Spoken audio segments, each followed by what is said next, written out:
Kõigil on vaja vahel väikest õnnelikku lõppu. Saate aru küll, mida ma mõtlen. Vahet pole, kas otsid seda ööklubist, Tinderist või proovid oma copywriteri ära sebida. Iga kord ei pruugi aga see lõpp nii õnnelik olla. Üle 35-aastastest kasutab juhu suhtes alati kondoomi vaid iga 4. See peab muutuma. Tõstsime kampaaniaga teadlikkust ja tuletasime meelde ohte ning seadsime eesmärgiks tabada sihtgruppi võimalikult täpselt.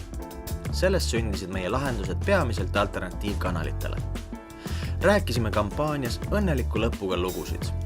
Kondoom peab olema tavaline osa kohtingu rutiinist. Me viisime oma sõnumi 22 ööklubisse ja üritusele üle Eesti. Kõnetasime inimesi iga ööklubi kõige strateegilisemas kohas ukse ja peeglikleebistega. Et mitte ainult passiivne osapool olla, jagasime igas klubis tasuta õnneloosid, mille iga pilet toob võidu.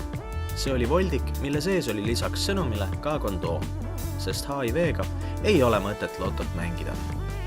Kokku jaotasime loosina 8000 kondoomi.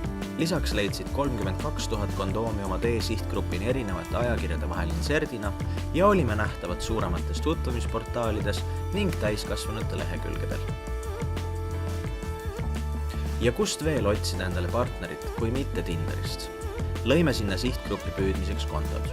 Iga profiilipilt oli järgmine etapp kohtingust ning lõpp muidugi õnnelik. Toomas ja Katrin olid üliedukad.